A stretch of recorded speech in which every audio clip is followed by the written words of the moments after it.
واضح قرآن کریم کی سائن عقیدہ کو عملی سرشرح اور آرام کے لیے موجود قرار دیا ہے۔ ارشاد العزت ہوا ہے وعد اللہ الذین آمنوا وعملوا الصالحات لهم مغفرۃ واجر عظیم۔ اللہ فرماتا ہے میرا وعدہ ہے ان لوگوں سے جو ایمان والے ہیں اور جو ہماری صالح بجا لانے والے ہیں۔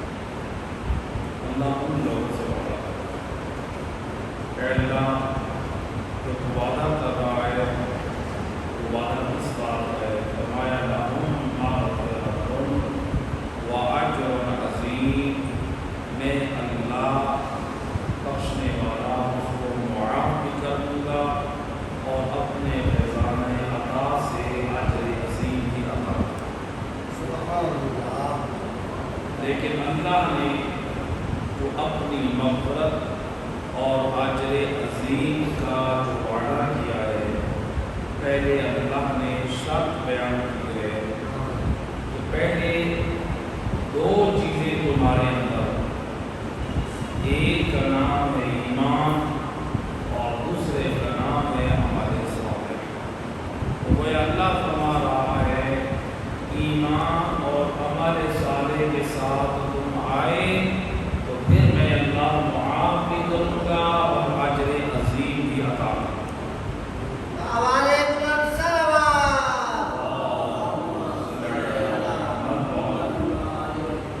تو یہاں اس آیت مبینہ سے یہ واضح ہوا اگر کوئی یہ سمجھتا ہے کہ اس کی نجات کے لیے فقط ایمان لانا کافی ہے، عمل صالح کی ضرورت نہیں ہے، تو وہ بھی غلطی پر ہے، کیونکہ اللہ نے ایمان کے ساتھ جو کامیابی کا اعلان کیا ہے وہ عمل صالح کی ضرورت ہے۔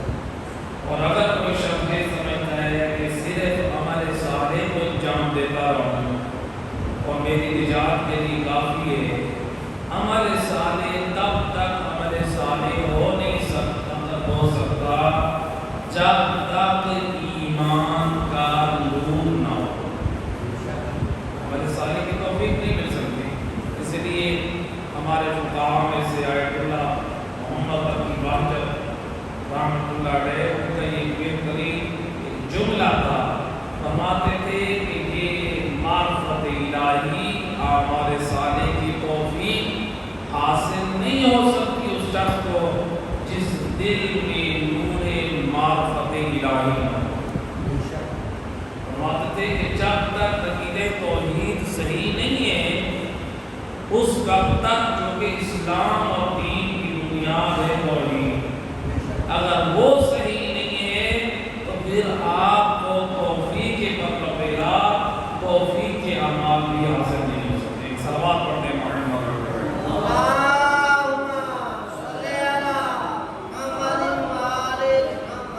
تو اللہ نے اس آیت مجیدہ میں جو واضح اعلان کیا، خطاب ہے ایمان والوں کو اور عمل صالح بجا لانے والوں کو۔ دو چیزیں ضروری ہے دامن، جو میں سادہ لفظوں میں یوں بیان کروں، گویا اللہ قرآن میں یہ فرمانا چاہ رہا ہے کہ دل میں نور ایمان ہو اور وجود میں عمل صالح ہو۔ لیکن ایمان کون ہے؟ جب علماء اہل سنت کی روایتوں کی طرف دیکھا اور علماء شیعہ کی روایات، تو سب نے نقل کیا ہے جس سے کہ رسول فرماتے ہیں کہ جب بھی قرآن میں خطاب ہو اے ایمان والو، اس سے مراد ہے اے علی والو۔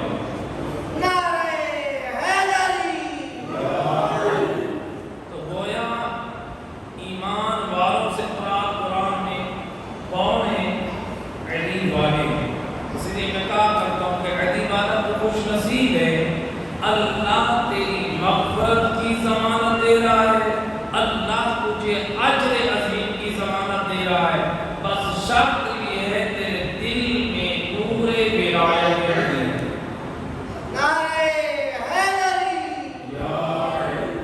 تو گویا دل میں نور ولایت ہے اور وجود میں کردار علی ابن ابی طالب۔ تو اللہ نے اسی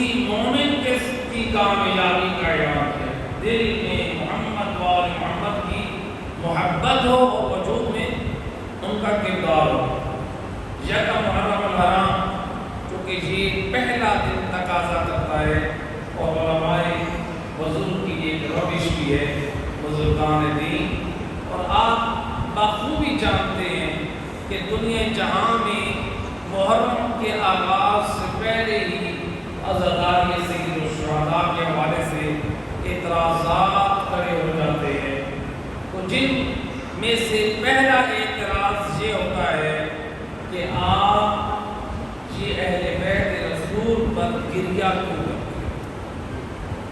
یہ گریہ جو ہے یہ تو صبر کے خلاف ہے، یہ صبر کے منافی ہے۔ اللہ نے قرآن میں صبر کا حکم دیا ہے، مصیبت پر صبر کرنی چاہیے، اور آپ ہیں کہ حسین ابن علی کی اس مصیبت میں صبر نہیں بلکہ گریہ کرنا۔ ہمارے پاس یا قرآن ہے یا پھر سنت ہے۔ اگر ہم قرآن کی طرف دیکھیں تو اللہ نے حضرت یعقوب کے حزن کو یوں بیان کیا کہ حضرت یعقوب جو حضرت یوسف کی جدائی میں گریہ کرتے تھے، حکم الہی سے جبرائیل امین نے خبر دی کہ یا نبی اللہ فرماتا ہے آپ کا فرزند یوسف زندہ ہے، یوسف زندہ ہے، لیکن یعقوب نبی یوسف نبی کی جدائی میں گریہ اتنا کرتے ہیں کہ قرآن نے آواز دی یا اسفا علی یوسف وابیضت عیناہ من الحزن فهو کظیم۔ اللہ قرآن میں یعقوب نبی کا ذکر یوں کر رہا ہے کہ حضرت یعقوب افسوس کرتے تھے، کہتے تھے ہائے افسوس ہے یوسف کی جدائی۔ قرآن میں نبی ایک نبی پر ہائے اور افسوس کے ساتھ اظہار کر رہے ہیں، اور اتنا گریہ کیا یعقوب نبی نے، اتنا گریہ کیا وَبِجَزَّتْ عَيْنَاهُ مِنَ الْحُزْنِ، نبی یعقوب کی آنکھیں رونے کی وجہ سے سفید وَهُوَ قَصِيرٌ، اور آپ کا دل غم سے بھرا ہوا تھا۔ یہ ترجمہ یہ کہ یعنی جب کہ آپ صابر تھے، یعنی آپ اس غم کو پی رہے تھے، لیکن اور اس آیت مجیدہ سے پہلے اللہ نے قرآن میں حضرت یعقوب کے صبر کے بارے میں فرمایا فَصَبْرٌ جَمِيلٌ، کہ حضرت یعقوب کا جو صبر تھا وہ خوبصورت صبر تھا۔ آپ ذرا خود اندازہ کریں، یعقوب نبی گریہ کر رہے ہیں حضرت یوسف پر، اور حضرت یوسف زندہ ہیں، اور ان پر گریہ کرنے کو اللہ کہہ رہا ہے یہ صبر جمیل ہے۔ جب یوسف نبی پر گریہ کرنے کو اللہ صبر جمیل کہہ رہا ہے، حالانکہ وہ کیا ہے؟ وہ زندہ ہے۔ تو نبی یعقوب پر اگر کوئی اعتراض نہیں ہے کہ وہ زندہ نبی کی جدائی پر گریہ کرے، تو پھر نواسہ رسول حسین ابن علی کے پر اس کی مصیبت اور مسائل پر آنسو بہانے جانے پر اعتراض نہیں۔ قرآن ہمیں سمجھا رہا ہے، قرآن ہماری ہدایت کر رہا ہے۔ یہ گریہ جزا فضا کرنا یہ اور چیز ہے، جزا فضا کرنا، ناشکری، یہ شکوہ، یہ اس وقت قابل مسمت ہے کہ جب اللہ کے فیصلے کو ناپسند کر کے وہاں پر جزا فضا کی جائے۔ کیا حضرت یعقوب اللہ کے اس فیصلے پہ وہ ناپسند کر رہے تھے؟ نہیں کر رہے تھے، بلکہ اگر یعقوب نبی حضرت یوسف کی جدائی پر گریہ نہ کرتے تو یہ پھر پوری امت کے لیے نبی کی سنت قرار پاتی، اور یہ قساوت قلبی میں سے آ جاتا، دل کے سخت امور میں سے آ جاتا، اولاد کو آنچ اور مصیبت آ جائے باپ خاموش بیٹھا ہے۔ یہ تو عاطفت کے خلاف ہے۔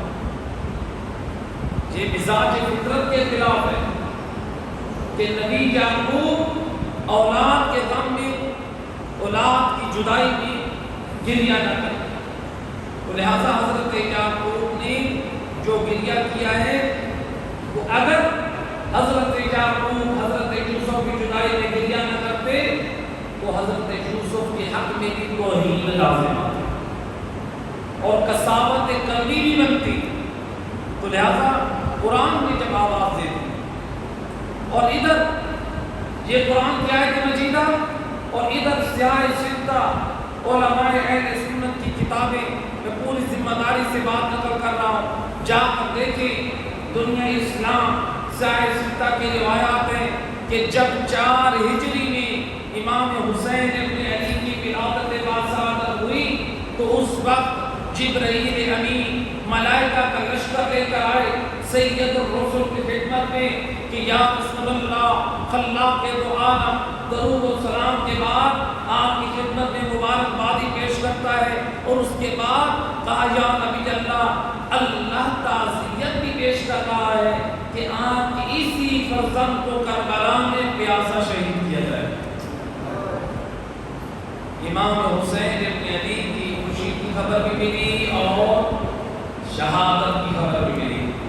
یہ علماء اہل شیعہ کی میں کتابوں سے بات نہیں کر رہا ہوں، ہماری وہ ہر کتاب میں موجود ہے، لیکن سیاہ سدہ علماء اہل سنت کے بزرگان نے بڑی ذمہ داری اور امانت سے اس بات کو نقل کیا ہے کہ جب رسول اللہ نے یہ خبر سنی فبقا، رسول اللہ کی آنکھوں میں آنسو آ گئے. رسول کو دیکھ کر روایت کہتی ہے گھر میں زوجات نبی تھی، ان زوجات میں بی بی عائشہ بھی تھی، بیویوں نے رسول کو دیکھ کر گریا. بیویوں نے گھر میں گریا کیا. جب سید الرسل گھر سے باہر گئے اصحاب رسول نے دیکھا، روایات اہل سنت کے مطابق رسول کی آنکھوں میں آنسو ہیں، صحابہ دیکھنے والے ہیں. ان صحابیوں میں پہلے صحابی حضرت ابوبکر ہے اور دوسرے صحابی حضرت عمر. انہوں نے بڑھ کر کہا یا نبی اللہ کیا ہو گیا ہے کہ آج آپ رو رہے ہیں؟ فرماتے ہیں کہ اے میرے صحابہ، ابھی جبرائیل امین نے خبر دی ہے کہ میرا جو لال ہے، جو حسین ابن علی ہے، جس کی مبارکبادی کے لیے آپ لوگ جمع ہوئے ہیں، یہی میرا لال کربلا میں پیاسا شہید ہے.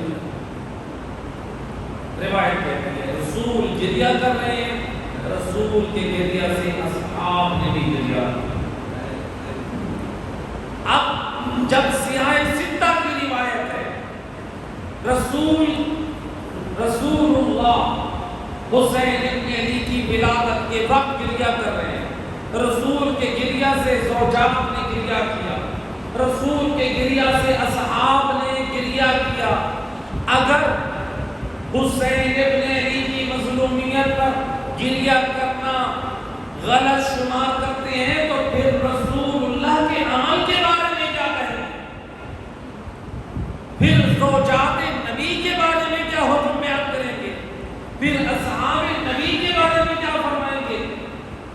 کہتے ہیں کہ حسین شہید تو زندہ ہوتے ہیں، ادھر سے کہتے ہیں کہ ان کی امت گریہ نہ کریں اور پھر کہتے ہیں کہ شہید تو زندہ ہوتے ہیں. کبھی کہتے ہیں کہ قبروں پہ کود جاتے ہیں وہ تو مردہ ہیں. جب گریہ کی بات آئے تو کہتے ہیں شہید زندہ ہوتے ہیں، جب قبور کی زیارت کو جائیں تو کہتے ہیں کہ یہ مردہ ہوتے ہیں. ایک نظریے پہ رہنا چاہیے. اب رسول اللہ جو گریہ کر رہے تھے حسین ابن علی کی مظلومیت کو یاد کر کے، تو امام حسین علیہ السلام تو اس وقت زندہ تھے. 4 ہجری تھی، 61 ہجری میں آپ کی شہادت ہو رہی ہے. اب رسول اللہ نے یہ سمجھایا میں حسین زندہ ہے، زندہ اور مردہ کو نہیں دیکھ رہے.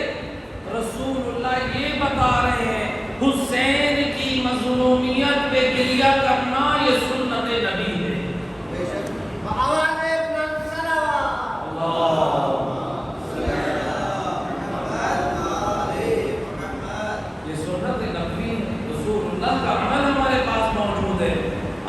قومیں یہ اعتراض کرتی ہے، اور ایک اور اعتراض کبھی یہ اعتراض کر دیتے ہیں کہ آپ یہ شیعہ حضرات 10 دن یہ فرش عذاب کیوں بچھا۔ اگر ہم دیکھیں تو تاریخ اسلام کے دامن میں رسول اللہ کے پاک کردار میں یہ نمونہ موجود ہے۔ کون ہے حسین ابن علی؟ محسن انسانیت، اسلام کو بقا دینے والا ہے حسین ابن علی۔ لیکن تاریخ پھر اسلام کی اگر بات گردانی کریں تو ہمیں یہ ملتا ہے کہ ایک سال ایسا آیا رسول اللہ پر کہ جس سال میں حضرت بی بی خدیجہ طاہرہ کا وصال ہوا، اسی سال حضرت ابو طالب کا وصال۔ کون تھے یہ ہستیاں کہ حضرت ابو طالب نے بھی اسلام کی نصرت کے لیے اپنا مال صرف کیا، اپنی تلوار کا سہارا دیا، اپنے مال و اسباب کو صرف کیا، یہاں تک کہ نبی کی حفاظت کے انتظام یوں کرتے تھے کہ رات کو نبی کا بستر اپنی اولاد سے بھر دیتے تھے۔ حضرت ابو طالب کی قربانی اس لیے ان کو محسن اسلام کا ہے۔ ادھر سے بی بی خدیجہ طاہرہ جنہوں نے اسلام کی ترویج اور تعلیم کے لیے اپنا سب کچھ قربان کر دیا، جہاں تک کہ تاریخ بتاتی ہے کہ بی بی خدیجہ طاہرہ نے جن لوگوں کو قرض دیے ہوئے تھے وہ اس شرط پہ معاف کر دیے اگر تم اسلام لے آؤ۔ جو لوگ بی بی خدیجہ کی سخاوت سے اپنے زمانے میں غنی بنے،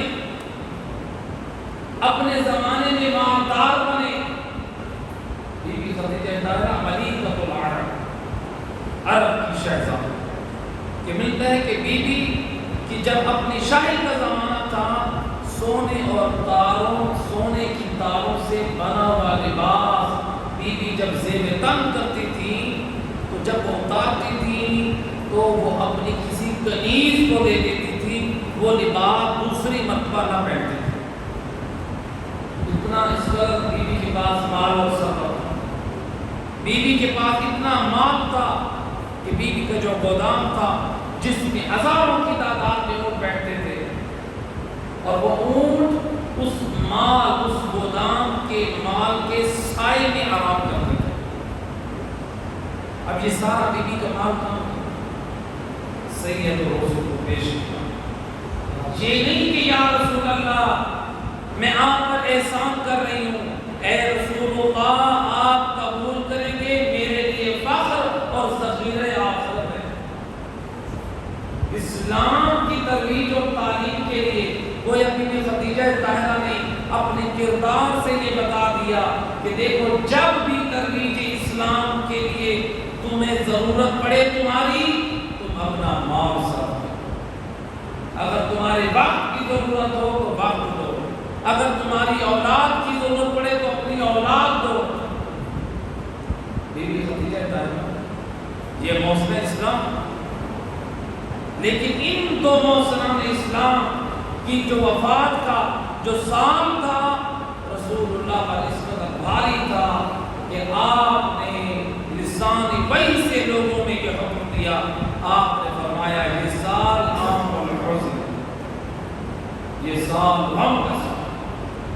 تو جو محسن اسلام ہو اس کی غم کی یاد کو اگر منایا جائے، اگر اس کی یاد کو تازہ کیا جائے تو رسول اللہ نے بتایا جو محسنان اسلام ہیں ان کی یاد کے منانے میں پورا سال غم کا ہو سکتا ہے، اور جو ہستیاں اسلام کی بقا کے لیے خود کو بھی اور اپنے پورے کنبے کو قربان کر دیں، کیا اس کی یاد کے لیے یہ 10 دن فرش عزا بچھانا یہ قبول نہیں؟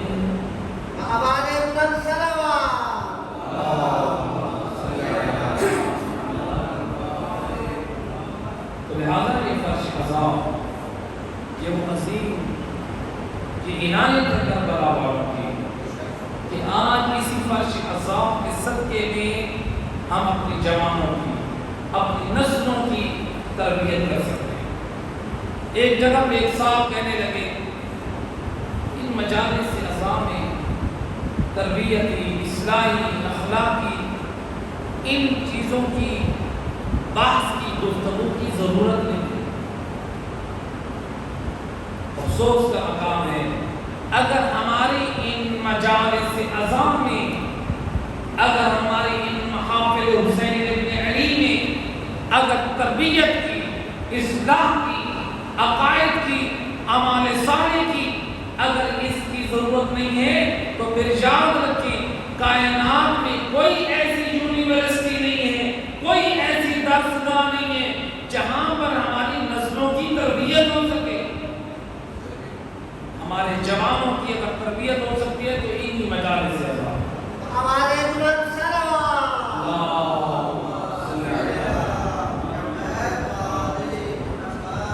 ہمارے بچوں کی اگر تربیت ہو سکتی ہے تو انہی مجالس سے میں۔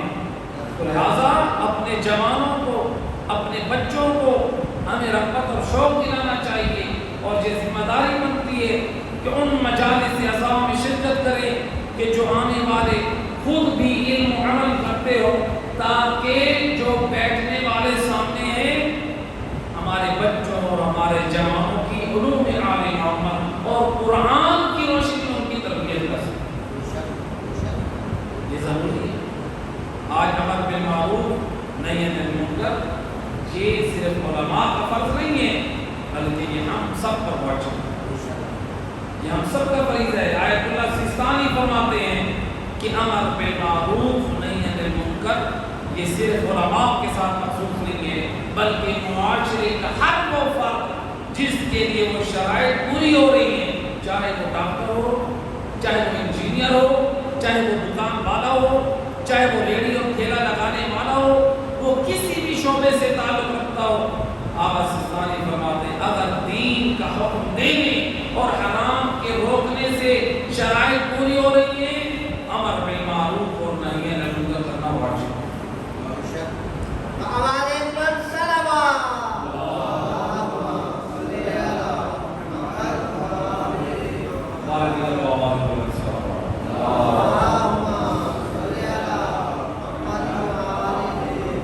تو لہذا یہ امر بالمعروف یہ وہ اتنا اہم امر ہے، امر بالمعروف اس کی کیا ضرورت ہے؟ اگر ہم امر بالمعروف اور نہی عن المنکر پر چھوڑ دیں اس کا نقصان کیا ہے؟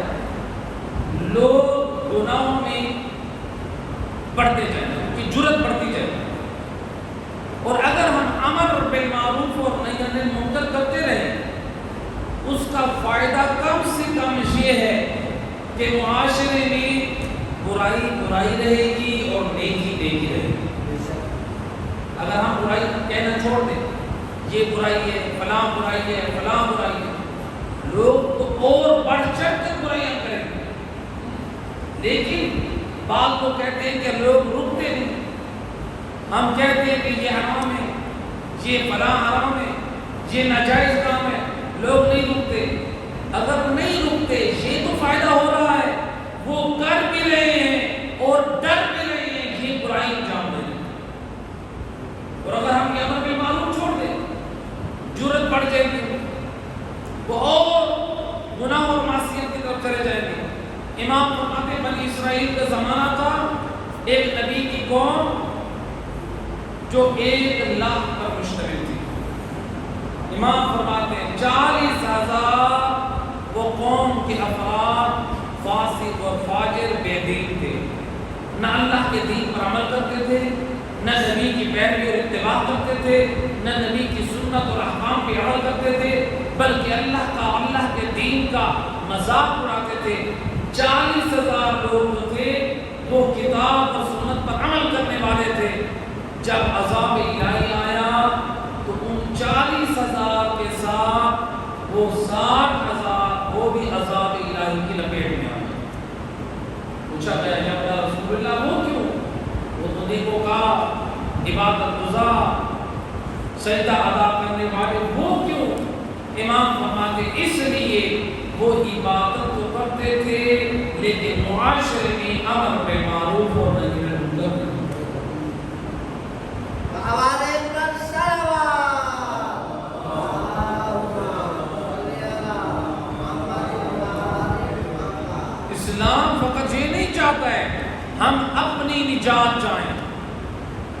اپنی نجات بھی واجب ہے، ساتھ دوسروں کی نجات بھی واجب ہے۔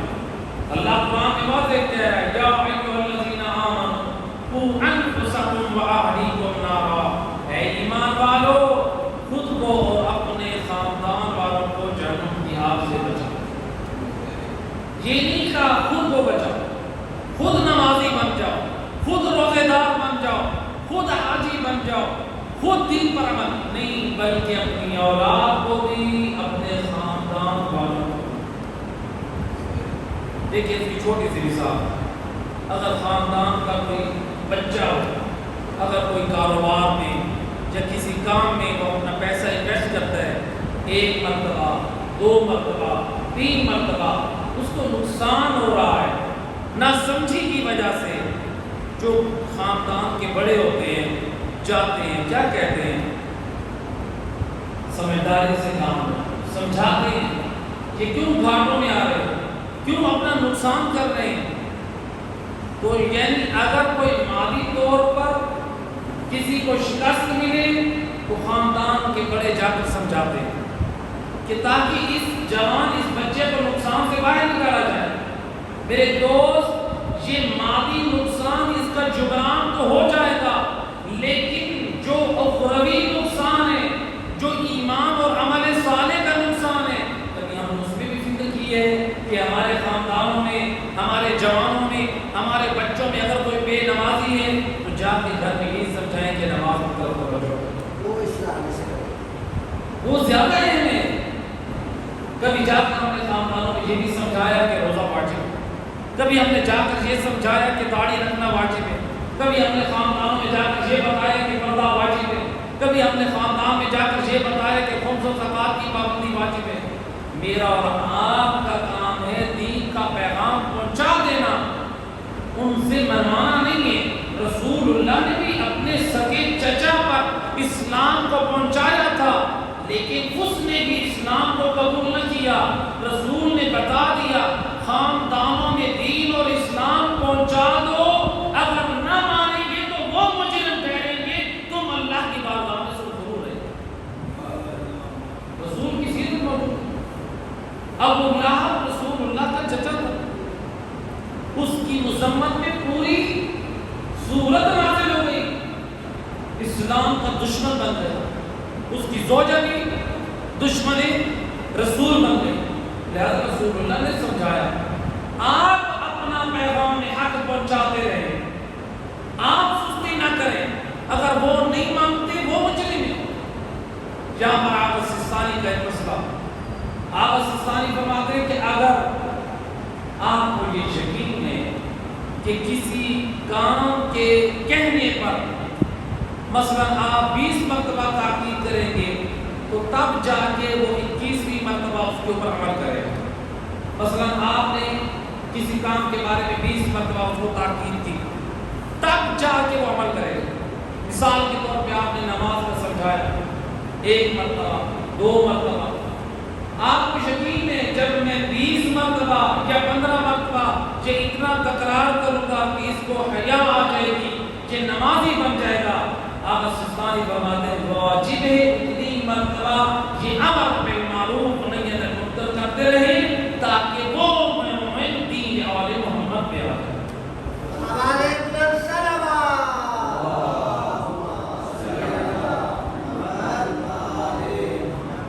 یہ امر بالمعروف یہ واجب امور میں سے جو ہم سب کی شرعی ذمہ داری ہے۔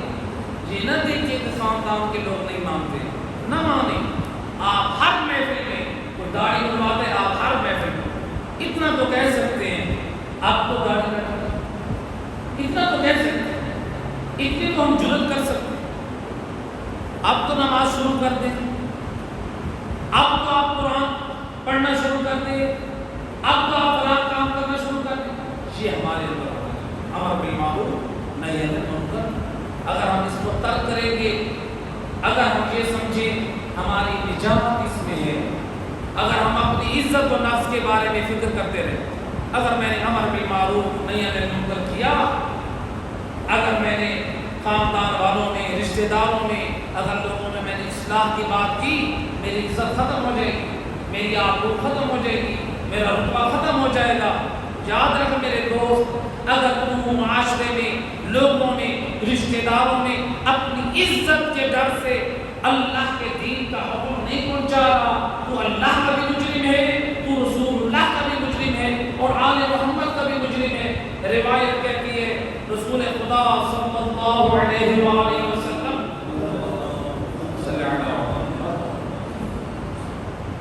آپ فرماتے ہیں بنی اسرائیل کا زمانہ تھا اور اللہ کی طرف سے حکم، اے جبرائیل فلاں بستی کے لوگوں کو عذاب میں مبتلا، اس پوری بستی کو اٹھا کے اونھے منہ اسے پھینک، یہ زندہ مر جائے۔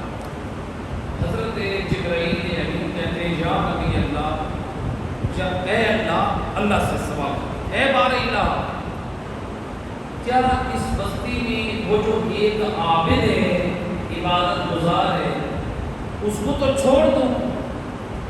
کون ہے؟ عبادت گزار، عابد ہے، ایک زاہد ہے، نیکوکار ہے، اس کو تو چھوڑ دوں؟ حضرت جبرائیل بھی جانتے ہیں وہ عبادت گزار اور نیک اور صالح شخص ہے۔ اللہ کی طرف سے آواز آئی، اے جبرائیل پہلے اسی کو عذاب میں مبتلا کرنا، بعد میں دوسروں۔ اللہ بار الہ وہ کیوں؟ کہا اس لیے یہ چاہتا ہے میں نیکوکار پرہیزگار بن کے رہوں۔ اگر میں نے کسی کو سمجھایا، میں نے کسی کو نصیحت کی بات کی، اگر میں نے وہ برائی کو برائی کہا، میں نے اچھائی کو اچھائی کہا، تو لوگ میری عزت کرنا چھوڑ دیں گے، لوگ مجھ سے دور ہو جائیں گے۔ یہ اپنی عزت کی خاطر میرے دین کو نقصان پہنچا رہا ہے۔ میری نگاہ میں پہلے میرا دشمن یہ ہے، بعد میں وہ دشمن۔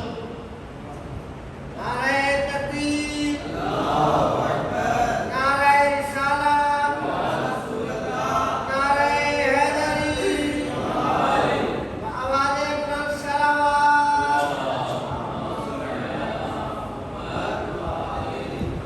میرا بڑا دشمن سنیں، آج دیکھیں، آج اگر ہم یہ سمجھیں میری عزت ختم ہو جائے گی، میرا مقام ختم ہو جائے گا، میری آبرو ختم ہو جائے گی، میری اور آپ کی عزت اور آبرو کا، اور آل محمد کو دیکھیں، انہوں نے تو اپنی جان قربان کر دی دین الہی کو بچانے کے لیے۔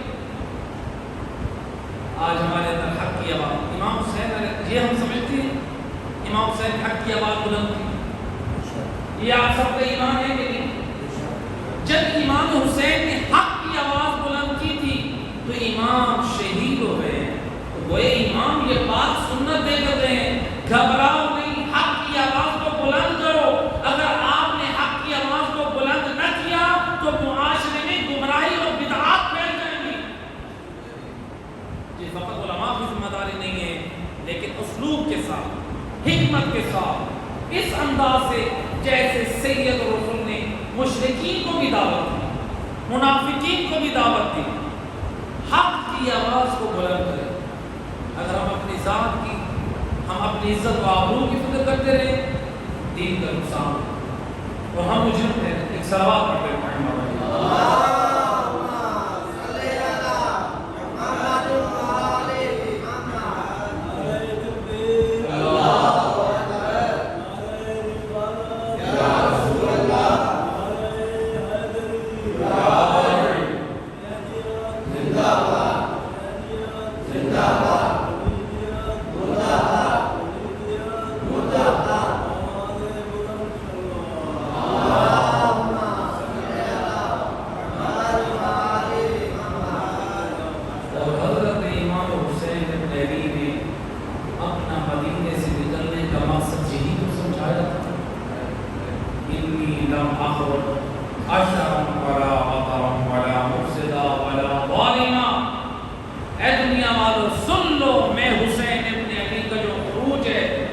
وہ خود خواہی کے لیے نہیں ہے، وہ مفاد پرستی کے لیے نہیں ہے، حسین کا قیام شر اور فساد کے لیے نہیں ہے، تو پھر کس لیے؟ انما خرجت لطلب الاصلاح فی امت جدی رسول اللہ صلی اللہ علیہ وآلہ وسلم۔ اے دنیا والو سن لو، نکلنے کا قیام کا جو مقصد ہے وہ اپنے نانے کی امت کی اصلاح ہے. وَأُرِيدُ أَنْ آمُرَ بِالْمَعْرُوفِ وَأَنْهَى عَنِ الْمُنْكَرِ. اور میرے حسین کا یہ مقصد یہ ہے کہ میں امر بالمعروف اور نہی عن المنکر پر جاؤں. وَأَسِيرَ بِسِيرَةِ جَدِّي وَأَبِي عَلِيِّ بْنِ أَبِي طَالِبٍ. اور میں امر بالمعروف اور نہی عن المنکر کو انجام دینے کے لیے جو نکل رہا ہوں راستہ کسی اور کا نہیں، اپنے نانے مصطفیٰ اور اپنے بابا مرتضیٰ. حسین جب چلی تجھے بیان کر حسین نے میرے لیے سمجھایا دین کے لیے. سید الرسول نے پیغام کے لیے کتنی مشکلات کا سامنا کیا، میرے بابا علی نے کتنی مشکلات کا سامنا کیا. میں اور آپ اپنی عزت کی حفاظت کے لیے، اپنے ناموس کے لیے، ہماری عزت خطرے میں پڑ جائے گی، لوگ ہم سے دور ہو جائیں گے. آپ سے سوال، مختصر سوال، میری اور آپ کی عزت بلند ہے یا سید الرسول؟ میری اور آپ کی عزت بلند ہے یا علی مولا کی؟ پوری کائنات اکٹھی ہو جائے تب بھی ان تمام شرفاء کی عزت علی ابن ابی طالب کی عزت اور شرف کی برابری نہیں کر سکتی. جب وہ ہستیاں اللہ کے دین کو پہنچانے میں سب کچھ قربان کر دیں. یہ وہ دین ہے جس کی بقا پہ زہرا جلا حسین نے مدینے میں چھوڑا. اجر و اللہ.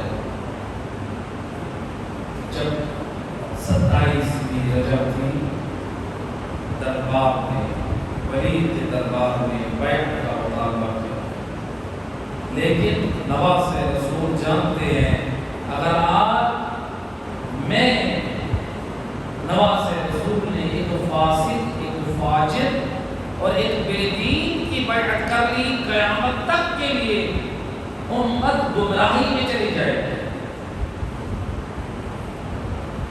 بیعت کا مطالبہ کیا، لیکن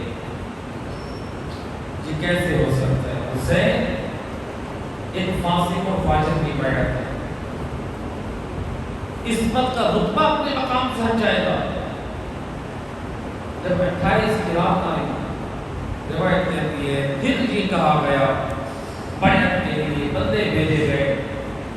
حسین ابن علی اپنے نانے کی مزار پر آئے. روایت کہتی ہے حسین نے اپنا سر اپنے نانے کی قبر پہ رکھ لیا.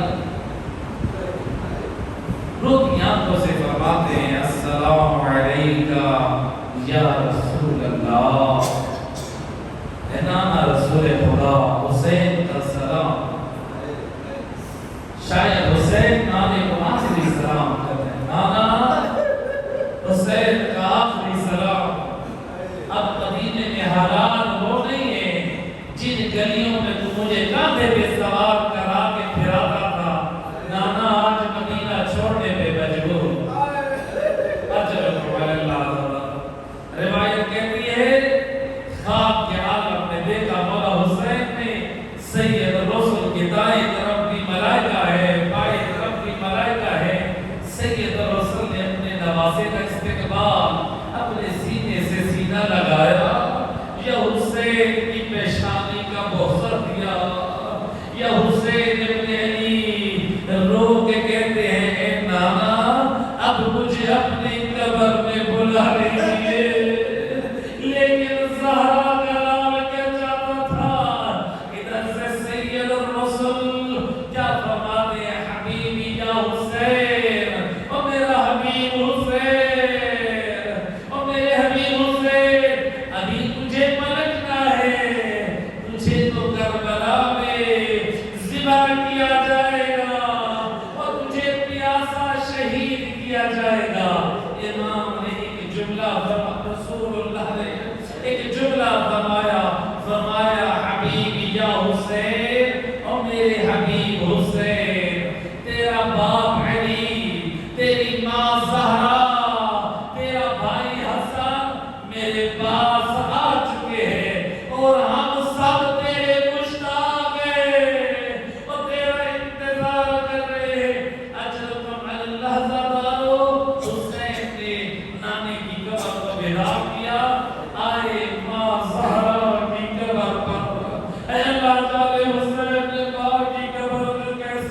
انتظار کیا، ماں کی قبر کو بنا کرنے کے بعد وہ بھائی حسن مصطفیٰ کی قبر پر آئے، گریہ کرتے رہے، اے ماں وہ میرا بھیا حسن مصطفیٰ آج میں مدینہ چھوڑ کے جا رہا ہوں، اجرکم علی اللہ تعالی۔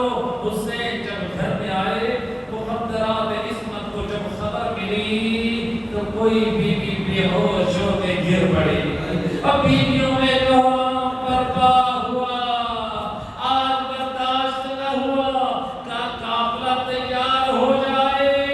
روایت کہتی ہے ادھر سے حسین ابن علی نے اور بیوی ام سلمہ آئی، کہا اے نواسہ، اے حسین آپ کیوں جا رہے ہیں؟ مجھے رسول نے بتایا تھا جب میرا نواسہ کربلا جانے لگے، میرے نواسے کی خیر نہیں ہے، مت جا۔ کہا نانی اور میرے رب کا ارادہ یہی ہے۔ روایت کہتی ہے حضرت امام حسین نے باعجاز امامت کچھ خاک کربلا اپنی نانی کو دی، نانی اس خاک کی حفاظت کر، جب یہ خاک سرخ ہو جائے سمجھ لینا تیرا حسین مارا گیا، اجرکم علی اللہ تعالی۔ روایت کہتی ہے وقت گزرتا رہا، ایک دن آیا، دیکھا بیوی ام سلمہ نے ایک شیشی ہے جس میں وہ خاک ہے جو سرخ ہو گئی ہے، جس میں خون جوش مار رہا ہے، اب بیوی سے برداشت نہ ہوا، آل محمد کے گھرانوں میں دوڑ رہی ہے، واہ ویلا، واہ حسینہ کی صدا بلند ہے۔ بیوی کبھی اٹھتی ہے تو کبھی بیٹھتی ہے، اے بیوی ام سلمہ، آپ نے فقط خاک کو سرخ دیکھا، برداشت نہ کیا، وہ کاش کربلا میں ہوگی، ذرا دیکھتی، اے علی کی بیٹی نے وہ کبھی عباس سے کٹے بازو دیکھے تو کبھی حسین کا پامال لاشا، اور کبھی ششماہی کا لاشا دیکھا۔ اللہ جانے زینب جب غشگا کے گری تو کوئی منہ پہ پانی ڈالنے والا نہ تھا، اور خیموں پہ پانی جو نہ تھا، اجرکم علی اللہ تعالی۔ روایت کہتی ہے جب علی کی بیٹی جب سواری آ گئی، بنی ہاشم کے 18 جوان، ادھر سے حسین ابن علی، کسی نے محمل کا محمل پکڑا تو کسی نے اے پران کو سواری پہ سجایا، کوئی سواری کو لے کر آیا تو کوئی اے سہارا دے کے بیوی کو محمل پہ سوار کر رہا ہے۔ اے آج تو بیوی بڑی شان سے رخصت ہو رہی ہے۔ روایت کے کہ جب آل محمد کا یہ قافلہ مدینہ سے نکل رہا تھا، بڑی حسرت سے رسول کی قبر کو مڑ مڑ کر دیکھ رہے تھے، اور نالے کا مزار چھوڑ کر جا رہے ہیں۔ اے آج بیوی زینب دیکھ رہی ہے لیکن بھائیوں کے جھرمٹ میں جا رہی ہے، لیکن ایک وقت وہ آیا 11 محرم کو، جب زینب سوار ہونا چاہتی ہے، مدینے پہ جو اونٹ پہ سوار ہوئی تھی، اونٹ پہ محمل اور بلان تھی، آج کربلا میں بے بلان